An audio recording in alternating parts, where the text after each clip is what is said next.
Now, if it isn't extremely clear, I love Final Fantasy V, its world, characters, and especially its combat and job mechanics. So, because I have nothing better to make a video on right now, I'm gonna go over every single job from Final Fantasy V except the GBA ones.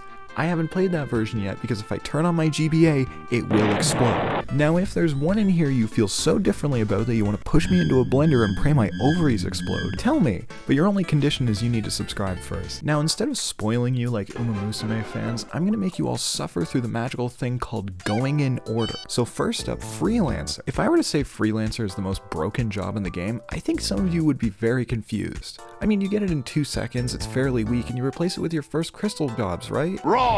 Alright, this is going to be very long-winded, so bear with me. Freelancer at first is based off your character's base stats, which actually do have some slight differences. Lena's just ever so slightly more inclined towards magic and agility-based jobs, while Bart's is more in line with the generic knight, having stronger attack and stamina. Now, this isn't enough to do much difference on its own, but stay with me here, I promise this is important. With Freelancer, if you were to max out the monk job on Bart's, for example, his initial stat buff on Freelancer changes from 28 to 54. Freelancer takes the highest stat bonus you can get from all of your jobs after maxing them out, and just adds it onto your character that can wield anything, has 2 ability slots, which means you're the most versatile class ever with one exception. However, comes with the caveat of having to grind so much to master some jobs that take an insane amount of AP to max out, it starts to feel like a dead-end 9 to 5 that has no hope for your future. So it comes with an intimidating downside, really could fit anywhere based on how much you like to grind, but for me, it's kind of its own category of a nuclear bomb in a Final Fantasy world. Moving on to the Wind Crystal jobs, we have Knight, Monk, Thief, Black Mage, White Mage, and Blue Mage. Let's start with the lightest one to explain, Knight. It's your generic class in an RPG, however it gives the extremely useful ability of two-handed and equipped swords, which is great if you have some class that couldn't kill a tree if they used a chainsaw. You can slap that on and get a Knight strength modifier easily, as well as being able to use heavy armor. It's fairly useful for if you're going down a physical attacking route for your character build, but honestly on its own it kinda gets a bit outclassed by the other classes simply having more to them than Knight. It gets a 6 out of 10, we can move on to the next one now. Monk has some strong early game capabilities with barehanded, but drops off really quick. It has barely any defense, but it's extremely good to master for Freelancer builds, having the highest HP, attack, and stamina boosts. Its skills end up being very good for mages that hate books and love punching things, and it gets counter, which is also just a fairly solid skill for the right build. I just wish it didn't take damage like a glass cannon, but I guess that's what you get for not having access to much of the tankier armor types in the game. Settles on a 7 purely from how good it is to master, but everything else completely drags it down from being higher. Now we have Thief, which is good at everything except actual fighting. It's crazy. It grants the best agility bonus, it has plenty of overworld bonuses like seeing hidden passages, and preventing back attacks, but completely gets folded in battle. It's about as fragile as my mental state and only having access to knives and boomerangs, though they do get a solid weapon late game in the Twin Lance and Chicken Knife. Boomerangs scale off your strength and agility, but because of a bug that's still present in the re-releases, Thief ends up getting completely into the ground by knives being bugged into worthlessness, only getting an agility bonus of 0 to 1. Boomerangs have the same bug, so it's not good. It's not worth it. It's a 4. Get out while you still can. It might be good for an agility buff, but get out while you can. Now, Black Mage and White Mage, I'm gonna kind of put in the same category here, because really they're just parallels to each other. Black Mage is all offensive magic with a little bit of status, and White Mage is all healing with a little bit of offensive magic. The main difference is Black Mage gets the second strongest magic modifier in the game, and while White Mage doesn't even match that, it gets lighter debuffs on its stats. They both do their job well. It's fairly viable even deep into the game. The only downside for both is their lackluster defense, really. They have very solid spells, obviously, like elemental attacks, flare, holy, full team healing, the works. Though the elemental spells can be achieved by smashing rods on enemies with any job, really. But casting is a lot more potent, actually scales, and is overall just a way better option than smashing enough rods to cause an economical collapse. As if you're early game, then smash away. They're way better there. Give them both a 9 or a 10, but they do actually get outpaced later on, so let's say an 8 for both and kind of call it a day. Now, Blue Mage is a job. Basically, Blue Mages can get monster skills and then use them. Pretty surface level, but here's where it gets a little absurd. They don't get to learn skills until level 2. To learn skills, the character has to be hit by the skill and have learn equipped.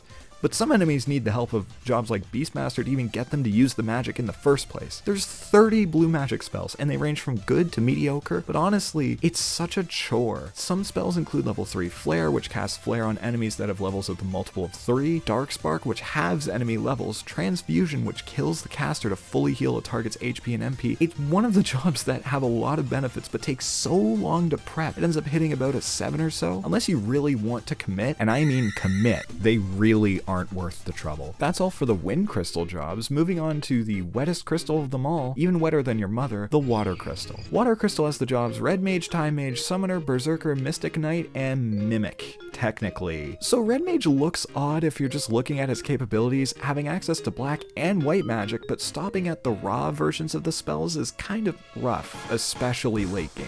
However, they get access to one of the best abilities in the game, Dual Cast, which when combined with black, white, summoner, or time magic, it allows you to cast 2 spells in one turn. It's incredibly efficient and so worth the grind, especially with time mages. And being paired with the quick spell, it allows you to cast 4 spells in one turn. It even grants you access to red magic level 3, making the red magic ability completely useless if you get dual cast. If only it didn't fall off due to the spells it can use, Red Mage could easily be in the top 10 jobs in the game. But for me, because dual cast is that good, it gets a 10. It's top of the line. It is insanely good.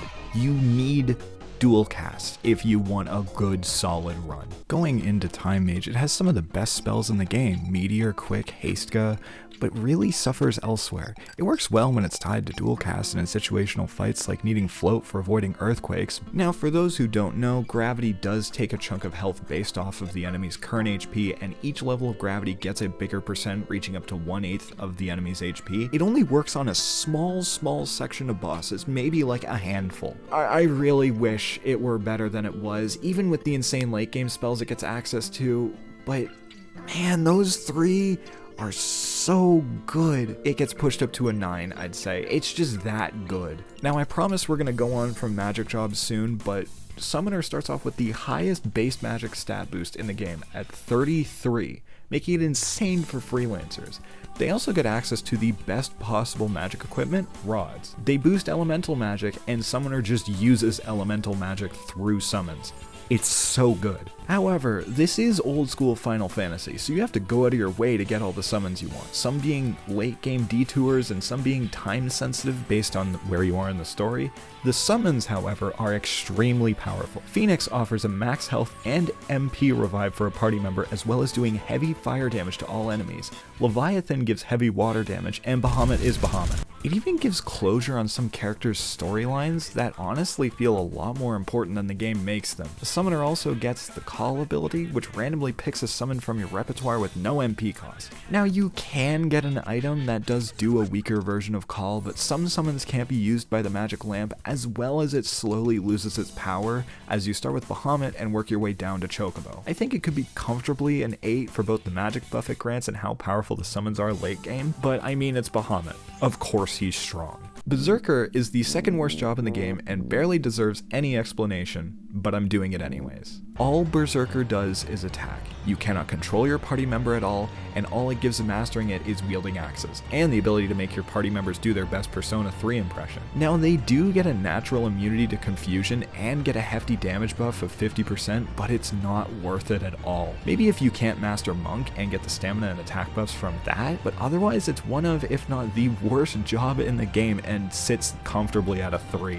Now on the complete other side of the chart, we have Mystic Knight, which ends up being one of your best options for a fighter-focused character. It's a little weaker than the Knight, but at the condition of being able to apply any status and offensive magic spell to your weapon for the rest of the battle. That means if you apply Flare to your sword, you'll do your weapon's attack damage, plus your character's attack damage with the strongest Black Mage spell in the game stacked on top of it. Flare alone adds 100 attack power and treats enemies like they have a fourth of their normal defense. Practically every battle turns into Monster Hunter 4 Frenzy Virus. Just constant attack spam and only coming up for air when you need to heal or change elements. If you're training up a black and white mage, it's such a worthwhile investment as well, even if the AP cost does get kinda high. But even for low levels of Spellblade, you get 2 times damage on elemental weaknesses and capping out 4 times with the extra effect of defense piercing and insta-killing non-heavy enemies that have that weakness. Matching this with something like dual wield or rapid fire, which we'll cover later, it becomes an insane tool that can do insane damage in seconds. It also makes all status moves like break and poison just guarantee it applies the status. The only downside is the lack of equipment for them late game, but honestly, it's an incredibly powerful job. It gets like an 8.5. Okay, now we get into the technicality here. Now, Mimic normally you obtain at the end of the game, basically, right when the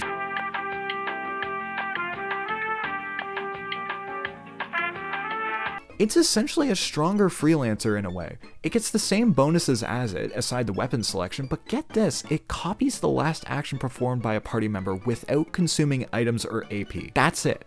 No matter what. It can cast magic on the same target as the person they're copying it. It can do job-specific actions like call, Zenniage, though that's really the only one that costs resources still. Throw, mix, combine, anything on top of that. The Mimic gets 3 ability slots, allowing you to fully customize your command list, though it does force you to use a slot on your attack and your item command. Honestly, it's just up there with Freelancer as a category of its own, and it's just so insanely versatile. It's just insane. With only 2 crystals left, the next one is the Fire Crystal, which has Beastmaster, Geomancer, Ninja, Ranger, and Bard. Look, I'm gonna be so honest about Beastmaster here. It's not good. It only has 1 use, and that is getting blue magic if you really, really wanted to get all the blue magic. One thing you can do, though, is you can just get a bunch of yellow dragons and just vaporize X-Death, but honestly, it has no other use. It's just not good. It's a 4 only because it can sweep, that's it. And Geomancer is also kinda Oh, brother, this guy stinks! It's not bad per se, but it's nowhere near as good as any of the other magic classes in the game. It has Gaia, a location and level-based RNG ability that can be an okay option if you need magic and have no MP whatsoever, or need to conserve MP. And to be fair, it does get some okay passives like detecting trapdoors and avoiding floor hazards. Then you get to the equipment, bells. Boo, you stink! Knives may suck due to being bugged, but bells are tied to agility and magic and can only be equipped to Geomancers. So basically they're only equipable by Freelancers. Geomancers get no real buffs from them aside from having a non-existent agility buff and good magic buffs. Bells get 1 bonus. Technically, they count as physical attacks, yet they get full damage from the back row. It's probably the worst job in the game, and as much as it should be higher, it gets like a 4. Getting out of the bad jobs here, Ninja and Ranger are the most essential jobs in the game.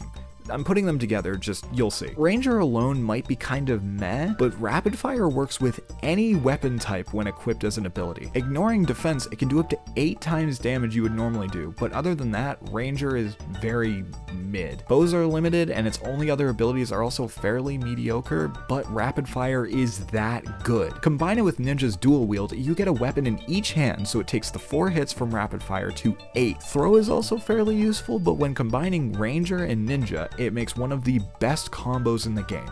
They both settle at an 8 simply from how good the abilities are. Without them, they'd probably sit at about a 5, honestly. Now on to the last What do you mean I missed one? Oh, fuck. Look, Bard isn't bad, it's just forgettable. Sing is the main draw here with a similar system as finding summons. Bards are something you have to invest in as early as possible. Sing is a lot of party buffs, one crazy good song that maxes your party's level out for a battle. Some songs are good for undead kills, even if they are fairly easy to handle with white magic, healing, and fire, stop, and confusion. I know some people like bards in 5, but honestly, something just makes me feel underwhelmed by them. I mean, harps are possibly one of the worst weapon types in the game, but are mandatory for Sing. Sing is situational, and again needs such a hard focus from the beginning of the game before you even get the job, that Bard just kind of falls to about a 5, really. It's not bad, it's not great, it's just kind of there. Okay, now we're finally on the last crystal. What have we got here? Oh. Dragoon, Dancer, Samurai, and Chemist. Well, that's a horrible start. Dragoon is the worst job in the game.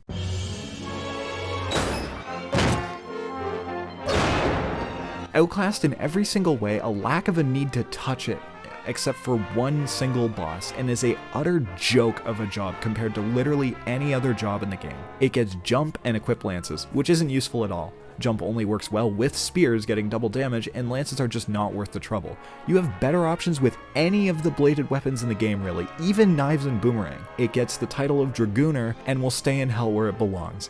A 1. Okay, we're finally out of horrible jobs to talk about, I promise. Now, Dancer might actually be pretty okay. It might have some rough stats, but overall it can be fairly useful. I just wish they gave it out earlier in the game than the final batch of jobs in the game. The pros are get to equip ribbons, Dance giving some okay status moves with a solid move in Sword Dance, which is funnily enough one of the easiest ways to hit the damage overflow glitch. Let's put on our nerd glasses for this. With 99 stats in each field against an enemy that has 0 defense and a maxed out chicken knife with a lot of boring math, you output damage over 65,535 and end up looping around to only doing about 3,456 damage. The novelty here is honestly more fun than I would have hoped, so it's a 6 just because the damage overflow thing is that funny. It's time for the moment you've been waiting for.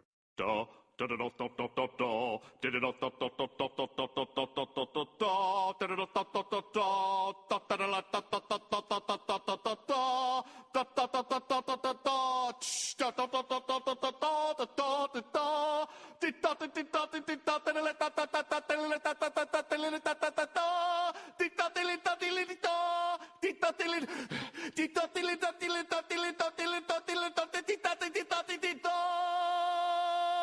Samurai is like if you took Ninja and fed it so many horse electrolytes that it shit concrete. High strength, Katana's Zenage being the best ability in the game. Basically, high level plus high gil equal a nuclear strike, easily dispatching 99.9% of the enemies and bosses in the game. And with Shidori, meaning you dodge most attacks. Oh yeah, did I mention Zenage is multi-target? It's an insanely powerful move that instantly elevates Samurai from being kind of, pretty alright to one of the best jobs in the game. It is like second. And now our final job, Chemist. Another job that needs a hefty amount of prep work for it to pay off beautifully. To explain Chemist, I need to harness the power of a high school chemistry teacher. First off, you'll need a chart for the combinations. Second, your pharmacology doubles your healing with items like potions. And third, get ready for mix. With mix, you can mix any 2 items that you get in the game, be it normal items or unique ingredient items, which are turtle shell, dark matter, and dragon fang. Now pay attention, the best item you can mix is 2 dark matters, creating shadow flare. A spell power of 240 ignores 97% magic defense and causes sap. Another one is Phoenix Down and dark matter, creating a instant death potion. That is just the tip of the iceberg for so many combinations that span literally anything you could need it for. And this isn't even touching drink. Doubling max HP, attack power, haste, protect, raising your level by 10. If this sounds interesting, please go look at a chart for every possible combo. It takes a lot of prep work, but is such an insanely powerful job that you have an option for any possible situation. It's easily a 10. Thank you all for watching, and at any point if you question, you're a VTuber, why are you talking about the deep complexities of the FF5 job system? Because my friends have threatened me with legal action if I dare mention Final Fantasy V around them in a 50-foot radius. Bye!